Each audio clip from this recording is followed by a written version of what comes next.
Bienvenidos nuevamente a estos videos de los derechos reales en Roma. Hoy nos vamos a ocupar de la estrella de los derechos reales, el derecho real más popular tanto en la antigüedad como en la actualidad, que es el derecho de propiedad. Vamos a eso. Como siempre que vamos a empezar con un concepto nuevo, vamos a iniciar por la definición. Todos sabemos lo que es la propiedad porque en la práctica entendemos que cuando una cosa es mía, es tuya o es del otro, ¿sí? O sea, todos entendemos lo que significa ser propietario de algo. Pero vamos a dar la definición formal. La definición formal nos dice que la propiedad es un derecho real sobre una cosa propia que implica el más amplio señorío. Acá tenemos tres partes. En primer lugar, nos está diciendo que es un derecho real.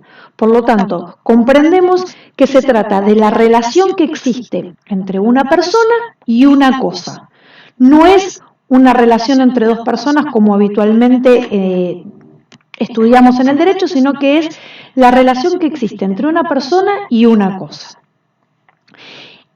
Esa relación entre la persona y la cosa se da sobre una cosa propia.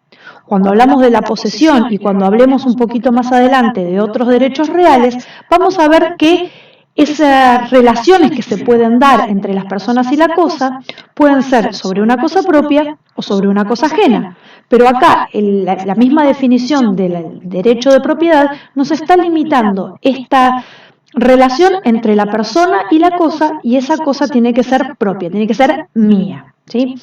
Y el tercer factor que aparece en esta definición es que es el derecho que nos confiere el más amplio señorío sobre la cosa.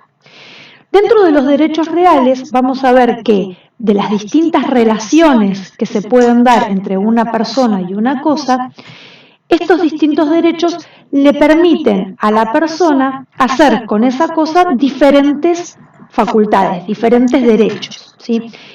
Pero el derecho de propiedad es el que le permite al propietario hacer la mayor cantidad de cosas con el objeto que es de su propiedad. Es decir, yo con lo que es mío puedo hacer la mayor cantidad de cosas, tengo el derecho de hacer la mayor cantidad de cosas que cualquier otro derecho real. Un poquito más adelante vamos a ver cuáles son esas facultades que están implícitas en el derecho de propiedad. Vamos a ver ahora los caracteres que presenta este derecho real. En primer lugar, el derecho de propiedad es absoluto. Esto significa que, esto que explicábamos recién, de que el derecho de propiedad confiere la mayor cantidad de facultades. Yo puedo hacer con lo que es mío lo que quiera. No hay prácticamente nada que yo no pueda hacer. Yo la puedo usar, puedo regalarla, puedo venderla, puedo inclusive destruir lo que me pertenece. O sea, yo puedo hacer con lo que es mío lo que quiero. Las muy pocas limitaciones que existían en el derecho romano y que existen en la actualidad al derecho de propiedad son, como digo, mínimas y son taxativamente establecidas, porque justamente la idea es que este derecho sea prácticamente absoluto, que yo pueda hacer con las cosas que me pertenecen prácticamente lo que quiera. Al mismo tiempo también es exclusivo, porque no puede haber dos personas que tengan ese grado de facultades sobre la cosa al mismo tiempo. No tiene sentido, porque si yo puedo hacer lo que quiero con una cosa que me pertenece, pero al mismo tiempo otra persona puede hacerlo con la misma cosa, vamos a tener en algún momento algún problema. Imaginemos una casa. Yo siempre digo con este ejemplo, en la película La Guerra de los Roses, cuando los dos se empeñan en que la casa les pertenece y empiezan a hacer cada uno lo que quiere dentro de la casa, que la terminan destruyendo y la terminan rompiendo toda, es la idea de por qué no se puede compartir este derecho, porque si yo puedo inclusive destruir lo que me pertenece y otro tiene el mismo derecho al mismo tiempo sobre la misma cosa, claramente puede llegar a un punto en donde no nos vamos a poner de acuerdo. Pero ustedes me pueden decir, ¿y el condominio o copropiedad como existe? El condominio o la copropiedad es una situación ideal, en la que si bien los dos aparecen como las dos personas o las X cantidad de personas que sean copropietarias de una misma cosa aparecen como dueños, como propietarios de la cosa, esa situación es ideal y se mantiene durante el tiempo en el que se mantenga la indivisión de la cosa. Imaginemos una copropiedad de una casa, que es siempre lo más fácil de entender. Son varias personas que son dueñas de una casa. Cada una es dueña de una parte, ¿sí? De una parte ideal, porque la casa no se puede dividir, no puedo yo quedarme con 2 habitaciones y un baño y que vos te quedes con la cocina y el patio, ¿sí? O sea, soy el propietario de una parte indivisa ideal, soy dueño del 35%, pero yo no me puedo llevar el 35% de la casa, ni puedo hacer en ese 35% lo que quiera, ¿sí? Entonces, mientras se mantiene la indivisión, mientras la casa permanece indivisa, yo tengo limitados mis derechos de propiedad, ¿sí? Una vez que se realiza la división, que en el caso de una casa generalmente se vende y el dinero que sí se puede dividir se reparte, bueno, entonces yo voy a recibir el 30% de lo que me correspondía y entonces con eso yo ya sí hago lo que quiero, ¿sí? Entonces eso es la cuestión del condominio. Y en última instancia es también el derecho de propiedad un derecho perpetuo, ¿sí? O sea, en principio, una vez que uno adquiere la propiedad sobre una cosa, la va a tener siempre y cuando quiera seguir teniéndola. ¿Sí? O sea, no se termina, no es por un tiempo determinado la propiedad, no es que yo adquiero una cosa en propiedad por un tiempo determinado. ¿Y por qué esto es así? Porque justamente como la propiedad confiere tan amplias facultades al dueño de una cosa que la puede vender, la puede destruir, la puede regalar, y lo puede hacer en forma exclusiva, no tiene ningún sentido que una persona pudiera hacer todas esas cosas con una cosa que le pertenece si después tuviera que restituirla. Es decir, si yo recibo una cosa y sé que después la tengo que devolver, no puedo hacer con esa cosa lo que quiero porque la tengo que devolver. Entonces, ya de por sí, por definición y por lógica, no podría destruirla, ni podría regalarla, ni podría venderla, porque sé que vencido el plazo voy a tener que restituirla. Entonces, justamente es perpetuo porque es absoluto y porque es exclusivo. Cuando comenzamos hablando de la definición del derecho de propiedad, dijimos justamente que es el derecho que confiere el más amplio señorío sobre una cosa. Y yo expliqué que ese amplio señorío que se confiere es la cantidad de facultades o la cantidad de derechos que una persona puede tener sobre una cosa de su propiedad. Vamos a ver cuáles son entonces estas facultades, estos derechos que la persona tiene sobre la cosa de su propiedad. En primer lugar, el más básico de todos es el ius utendi, que es el derecho de usar la cosa, ¿sí? Yo tengo una bicicleta que es mía y por lo tanto la puedo usar cuando quiera, como quiera y donde quiera. Si tengo un celular, lo mismo, puedo usarlo, puedo hablar por teléfono, puedo usarlo para mandar mensajes de WhatsApp o para conectarme a internet o para lo que sea. Lo mismo si tengo una casa. Yo con mi casa puedo usarla de la manera que quiera. Ese es el ius utendi. El ius fruendi es el derecho de gozar de los frutos que la cosa puede producir. No todas las cosas producen frutos, ¿sí? Y cuando hablo de producir frutos no estoy hablando de un árbol de manzanas, que también lo es, pero sino a todo tipo de frutos naturales o económicos que la cosa pueda producir. Algunos ejemplos. Si yo tengo un campo, soy el propietario del campo, y como propietario del campo tengo el derecho a que todos los frutos que ese campo produzca, una plantación de maíz, una cosecha de trigo, lo que sea, también me pertenecen, ¿sí? Entonces, tengo el derecho de gozar los frutos que la cosa que me pertenece produce. Otro ejemplo que no es natural es, por ejemplo, si tengo un taxi. Yo soy el propietario del taxi. Si ese taxi produce frutos económicos, que es la ganancia de explotar el taxi durante todos los días, esos frutos económicos, ese dinero que se gana explotando el taxi, también me pertenece. O por el contrario, si tengo un inmueble, un departamento, yo soy el propietario del departamento y lo alquilo, ese alquiler que produce el departamento es un fruto económico del cual yo también soy el propietario, es decir, tengo el derecho de gozar de esos frutos porque tengo el ius fruendi o el derecho de gozar de los frutos de la cosa.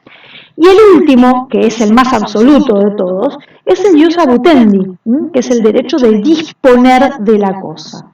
Y disponer quiere decir que yo la puedo vender, que yo la puedo hipotecar, que la puedo gravar como garantía de una deuda, que la puedo destruir, que la puedo regalar, donar o hacer absolutamente lo que yo quiera. Sí, te cuento tapa. Ya sabemos entonces qué es la propiedad y qué facultades confiere al propietario. Vamos a saber ahora cómo se adquiere la propiedad, cómo se llega a ser propietario. En Roma había dos maneras de llegar a ser propietario, o dentro de lo que es el derecho romano se conocieron dos modos. Los modos antiguos, que son aquellos que están previstos en la ley de las 12 tablas, que corresponden al derecho civil quiritario, el más antiguo, y los modos modernos, que fueron los que se fueron poniendo de moda un poco después, especialmente en la época del Imperio, y por influencia del derecho de género. Los modos antiguos, y acá me gustaría reiterar algo de lo que hablamos permanentemente con respecto al derecho romano, que es que el derecho antiguo, que era el más rígido, el más formal, el más teatral, tenía una serie limitada de actos jurídicos incausados porque servían para muchísimas cosas, y los dos modos antiguos que aparecen acá mencionados, que son la mancipatio y la iurequesio, son justamente muy buenos ejemplos de estos actos jurídicos incausados, porque en realidad la mancipatio y la iurequesio no solamente se usaban para transmitir la propiedad de una cosa, sino que también se usaban para emancipar hijos, para ceder cualquier otro tipo de derechos, es decir, se usaban para muchas otras cosas que no tenían que ver con la transmisión de la propiedad sobre una cosa, sino que lo que tenían era una serie de formalidades y de frases que debían decirse y de gestos que debían realizarse, y que dependiendo de cuál era el contenido del acto jurídico, tenía la finalidad de transmitir la propiedad o alguna otra finalidad. Por ejemplo, en la mancipatio, que era la forma en que se transmitía la propiedad de las cosas res mancipi, volviendo a la clasificación de las cosas de Gallo, para las cosas res mancipi había que usar específicamente esta forma de transmitir la propiedad. Dentro de esto de la cuestión de la teatralidad, podemos mencionar que para la mancipatio era necesaria la presencia de 5 testigos, del libripens, ¿sí?, que era el señor que tenía la balancita donde se pesaba el cobre, que era la entrega simbólica del precio, ¿sí?, en la que solo puede hablar el adquirente. Acá no habla el que entrega la cosa y el que la adquiere, sino solamente el que la adquiere. Fíjense que hablo de cedente y adquirente y no de comprador y vendedor, porque esto no es un contrato de compraventa. Es algo bastante parecido, pero no tiene ni las formalidades ni los requisitos de la compraventa. Es una forma de transmitir el dominio similar a la compraventa, pero con otras formalidades, ¿sí? Entonces, están presentes el que cede la propiedad, el que la adquiere, que va a ser el único que va a hablar. Es necesario que la cosa esté presente en el lugar, porque el adquirente, luego de terminar de decir todas las frases ceremoniales que tiene que pronunciar, va a poner su mano sobre la cosa y tiene que tomarla. Entonces ahí es donde se constituye el acto de la transmisión de la propiedad. En la iurequesio, que es el otro modo antiguo, tenemos que servía para transmitir la propiedad para las cosas mancipi también, pero las cosas nec mancipi, es decir, las cosas que no eran mancipi, también se podían transmitir mediante el iurequesio, ¿sí? El iurequesio es un proceso reivindicatorio simulado, ¿sí? ¿Se acuerdan cuando en la parte de los actos jurídicos hablamos de la simulación? Y que la simulación no siempre es un delito o es un acto ilícito, sino que es simplemente mostrar que se está haciendo una cosa cuando en realidad lo que está pasando es otra, y que esto no siempre tiene un carácter de ilícito. Bueno, la iurequesio para transmitir la propiedad justamente es una de estas formas simuladas en las que no hay ningún acto ilícito. En este caso se finge que es un proceso reivindicatorio, que es como si el que va a adquirir la propiedad fuese, entre comillas, el verdadero propietario. Entonces lo que hace es agarrar la cosa, y esto es fundamental, que tiene que agarrar la cosa en sus manos delante del pretor y reclamar que esa cosa le pertenece por el derecho de los quirites, ¿sí? Por el derecho quiritario. El cedente, que es en realidad el propietario hasta este momento, que también está presente en la situación, le es preguntado y dice, ¿es verdad lo que está diciendo acá el ciudadano, que esta cosa le pertenece? Entonces el cedente, que hasta ese momento es el verdadero propietario, omite responder, no dice nada y ese silencio se interpreta como que el que está reclamando la cosa realmente tiene razón y por lo tanto la propiedad pasa a ser del adquirente. Esos son entonces los dos modos antiguos.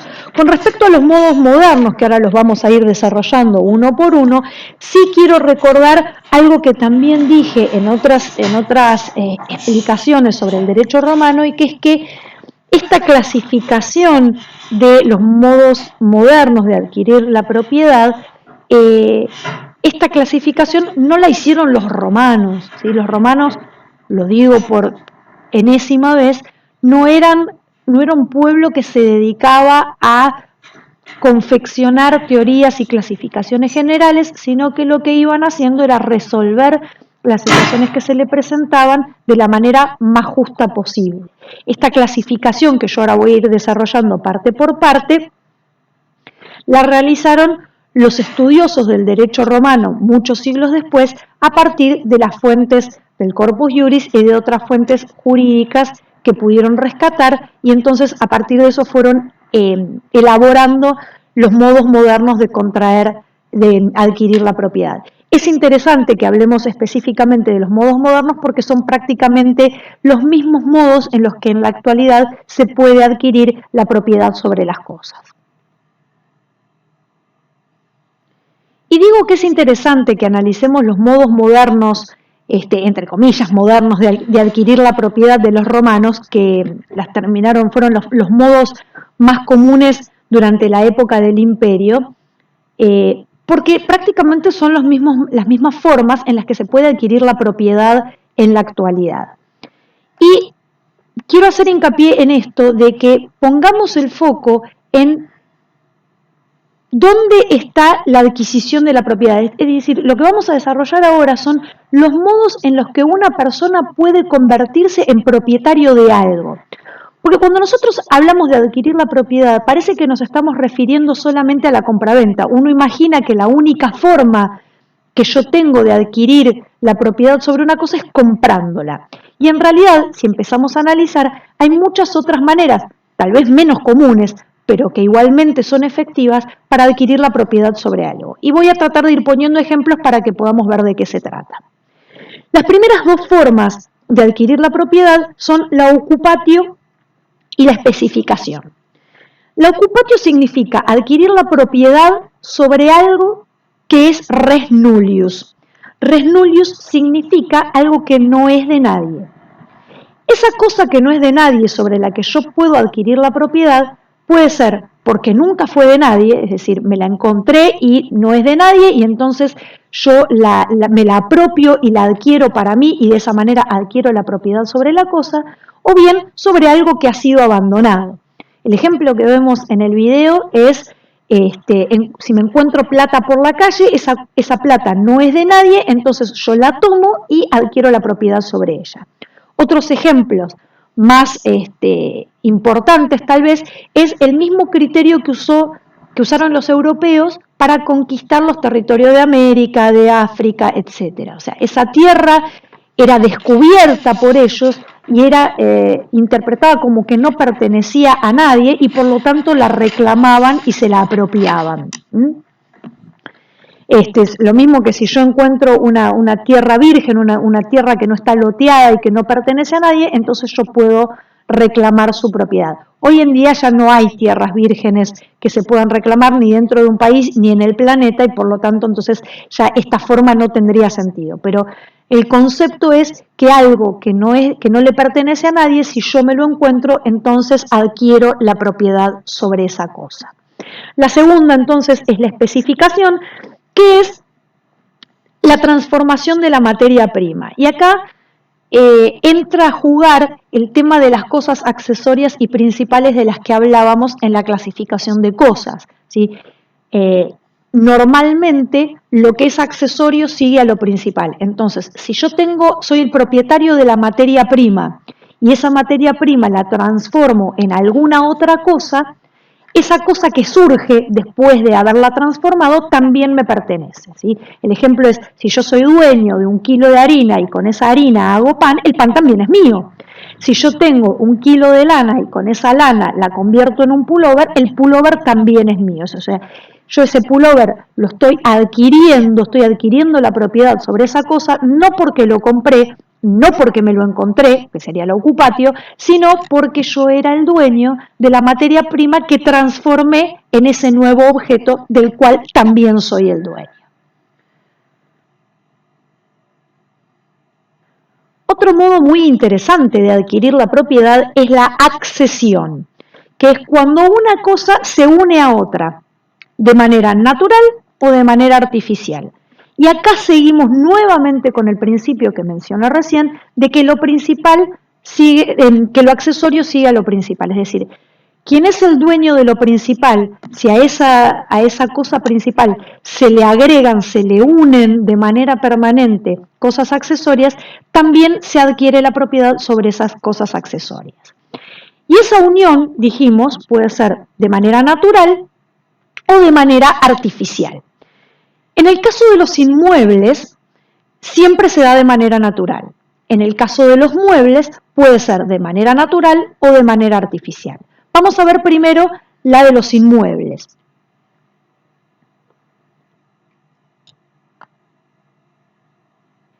Y en el caso de los inmuebles, recordemos siempre que estamos hablando de qué modo una persona puede adquirir la propiedad sobre una cosa.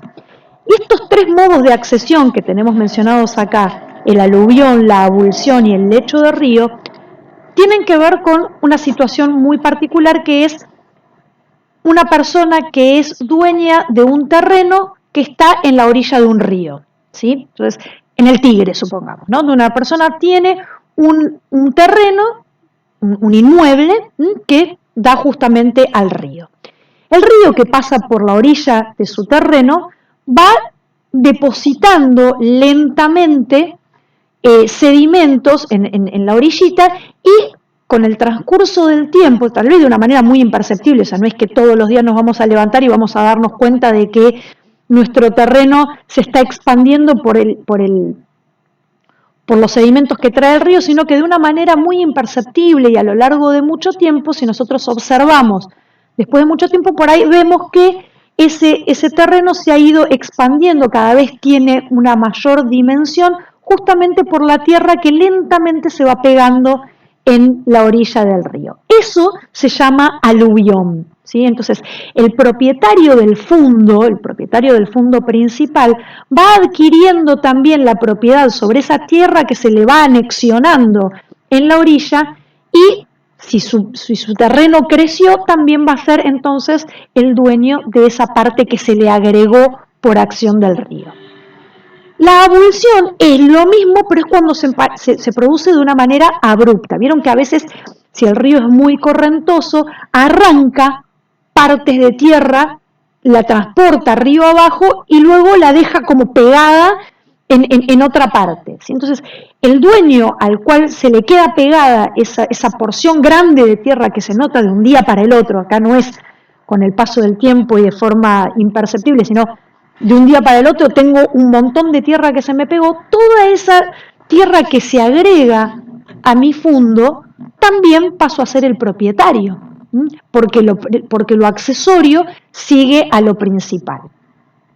Y el último de las formas naturales de adquirir la propiedad sobre un inmueble es lo que se llama el lecho del río, que es una forma genérica de mencionar ¿qué es lo que pasa con la parte del río? ¿Sí? O sea, yo soy el dueño de un fundo en el Tigre que tiene salida al río. Bueno, si en el medio del río se forma una isla porque el río va trayendo sedimentos y se forma una isla, bueno, yo también voy a ser el propietario de esa isla. Es una forma de adquirir una isla sin comprarla, ¿no? O sea, se tiene que formar naturalmente. Lo mismo que si el río se seca, si un día deja de tener agua, yo por ser el dueño del fundo que daba a la orilla del río, voy a ser dueño de ese cauce seco que queda en lugar del río que se secó, ¿sí? Por supuesto que lo voy a tener que compartir con el vecino o con el dueño del fundo de enfrente, ¿sí? Porque el río tiene dos orillas. Entonces se hace como una especie de línea divisoria por la mitad del cauce del río y la mitad queda para el de un lado y la mitad queda para el del otro. Vamos a ver ahora la accesión en el caso de las cosas muebles, ¿sí? Cómo se adquiere la propiedad sobre cosas muebles que se unen de manera permanente a un inmueble. Y acá seguimos con el principio de que lo accesorio sigue lo principal. En este caso lo principal es el inmueble, lo accesorio es las cosas muebles que se van a adherir a ese inmueble y por lo tanto el que sea dueño del inmueble va a pasar a ser el dueño también de las cosas que se fijen en forma permanente al inmueble de su propiedad. Y dijimos que esta accesión puede darse de manera natural o de manera artificial en el caso de las cosas muebles. La manera natural de acceder a la propiedad de cosas muebles que se fijan a un inmueble es la siembra, ¿sí? Como dijimos antes, si yo soy el dueño de un campo y siembro trigo en ese campo, por el hecho de ser el dueño del campo, que es lo principal, todo lo accesorio, por ejemplo, el trigo que después se puede cortar y transformarse en una cosa mueble, también va a ser mío, porque soy dueño de lo principal. Y el ejemplo artificial es la construcción. Si yo soy dueño de un terreno, que es lo principal, y empiezo a construir con cosas muebles que voy fijando de manera permanente al inmueble, todo lo que se fije a ese inmueble principal también es mío. Es la forma básica de cómo se adquiere una propiedad sobre una casa comprando el inmueble, o sea, comprando el terreno, ¿sí? O sea, yo compro el terreno vacío, construyo sobre ese terreno y todo lo que construyo sobre ese terreno, que son cosas muebles que se van fijando de manera permanente a ese terreno, también van a ser míos. O sea, no es que el dueño va a ser el dueño de los ladrillos o el dueño del cemento o el dueño de el inodoro o el dueño de la alfombra, ¿sí? Una vez que yo lo fijo al inmueble, que es la cosa principal, pasa también a ser mío. Nos quedan ya solamente dos formas de adquirir la propiedad que las vamos a ver a continuación. La traditio, de la que ya hemos hablado en otras ocasiones, es justamente la forma más común, ¿sí?, de adquirir la propiedad sobre una cosa. Y acá me gustaría hacer un punto sobre lo siguiente. En esta etapa estamos hablando de los derechos reales. Y vuelvo a insistir con esto, de que un derecho real es la relación entre una persona y una cosa. No hay una otra persona. En los derechos personales, en las obligaciones, en los contratos, siempre hay un sujeto activo que tiene un derecho y un sujeto pasivo que tiene una obligación. En los derechos reales solo hay un sujeto activo presente que es el que tiene el derecho sobre la cosa. Si quisiéramos pensar en el sujeto pasivo, podríamos imaginar que son todas las demás personas que están obligadas a respetar esa relación entre el sujeto activo y la cosa, pero no hay un sujeto pasivo identificado como en los contratos. Entonces, la traditio, como forma de adquirir el dominio, es, como ya lo explicamos en otra oportunidad, la entrega de la cosa, ¿sí? Es cuando el dueño actual le entrega la cosa al dueño futuro con la intención de desprenderse de la propiedad y de transmitírsela al otro. ¿Se parece mucho a la compraventa? Sí, claro, pero acá es donde tenemos que distinguir los derechos reales de los contratos. El contrato de compraventa es un acuerdo de voluntades entre el vendedor y el comprador, y ese contrato queda completo cuando ambos se ponen de acuerdo, porque es un acuerdo de voluntades. La traditio, que es la entrega de la cosa, es una parte del contrato de compraventa, pero es interpretada desde otro punto de vista, que es el de los derechos reales, ¿sí? Entonces, la traditio, que es la entrega de la cosa, puede darse tanto en el contrato de compraventa como en el contrato de donación. Si yo le regalo mi celular a alguien, se lo tengo que entregar para transmitirle la propiedad sobre la cosa, y no hay un contrato de compraventa acá. Entonces, la traditio es el acto simbólico por el cual el dueño actual entrega la cosa al dueño futuro. No importa bajo qué título, si lo compró, si se lo regalé, no importa cuál es el título por el cual se lo estoy transmitiendo, con la intención justamente de transmitirle todos los derechos de propiedad que yo tengo sobre la cosa. Todas esas facultades que mencionamos al principio de lo que yo puedo hacer con la cosa, se lo estoy transmitiendo a este nuevo propietario.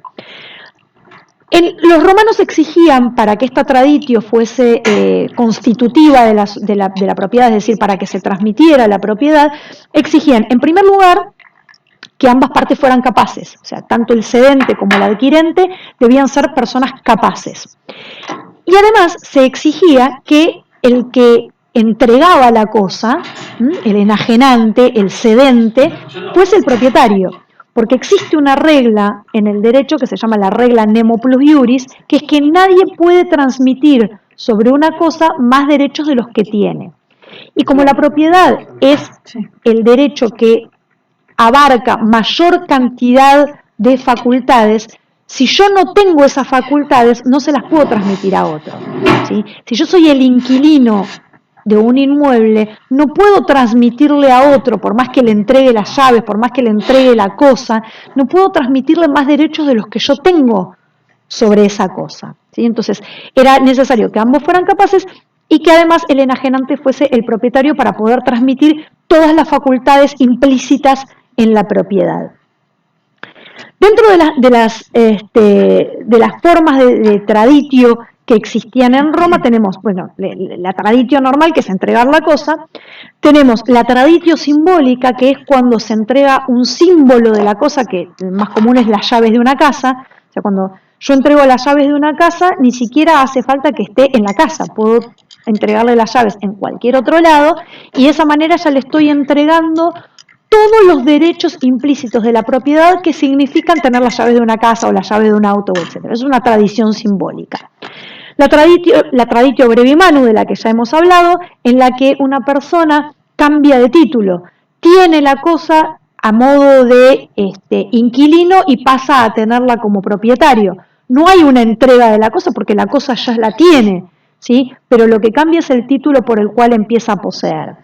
Y la traditio longa manu, que es cuando se entrega la cosa señalándola a lo lejos, es decir, sin estar presente la cosa, yo la señalo y de esa manera le digo, mira, te entrego tal rebaño de ovejas, a partir de ahora es tuyo, sin necesidad de que las ovejas estén ahí presentes en el acto, simplemente con señalarlas alcanza para que se dé por entregada la cosa.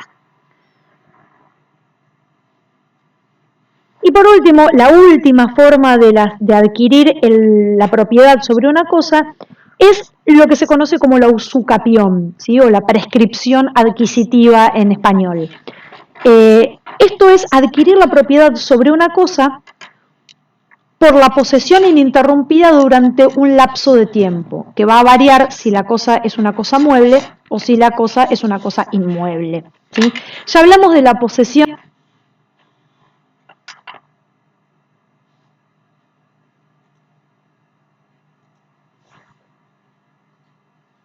Y por último, la última forma de adquirir la propiedad sobre una cosa es lo que se conoce como la usucapión, ¿sí? O la prescripción adquisitiva en español. Esto es adquirir la propiedad sobre una cosa por la posesión ininterrumpida durante un lapso de tiempo, que va a variar si la cosa es una cosa mueble o si la cosa es una cosa inmueble, ¿sí? Ya hablamos de la posesión, que es esta idea, esta situación en la que alguien tiene una cosa propia o ajena, la tiene efectivamente en su poder y la tiene con la intención de comportarse como su dueño. Entonces, esa posesión de corpus y animus durante un tiempo prolongado genera como resultado que el poseedor adquiera la propiedad. Habíamos hablado cuando estuvimos haciendo el video de posesión que un ejemplo típico era la usurpación, ¿sí? Cuando alguien se mete en un terreno y empieza a vivir en ese terreno como si fuese el propietario, tiene la cosa en su poder, la tiene y se comporta como si fuese su dueño, y si el verdadero dueño no hace nada para que se restituya la situación legítima de que él es el dueño, bueno, pues entonces el derecho de alguna manera lo castiga transmitiéndole la propiedad al usurpador después del paso de un largo tiempo, ¿no? Entonces, en el caso de los romanos, el tiempo que se exigía, como dije, variaba de los muebles, si era una cosa mueble o era una cosa inmueble, y la ley de las 12 tablas exigía que además de ese tiempo hubiese un justo título y buena fe, es decir, que la persona que buscaba adquirir la propiedad por usucapión creyera que realmente tenía derecho a adquirirla por algún error en el título o lo que sea, y que hubiese algún tipo de error o de falencia por el cual no estaba adquirida efectivamente la propiedad, pero que la persona creyera que sí. Entonces eso era el justo título y la buena fe.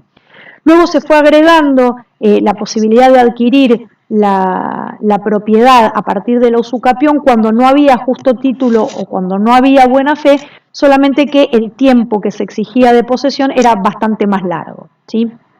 Por último, y para terminar con la cuestión de la propiedad, en Roma la propiedad se defendía, se protegía a través de la acción reivindicatoria. Cuando hablamos de la posesión dijimos que la posesión, como no era un derecho real, sino una situación fáctica, una situación de hecho, no se defendía a través de acciones, sino a través de interdictos. Acá, como estamos hablando de un derecho real, el propietario tiene a su favor la acción reivindicatoria, que es la acción de reivindicar lo que le pertenece si alguien perturbara su posesión, ¿sí?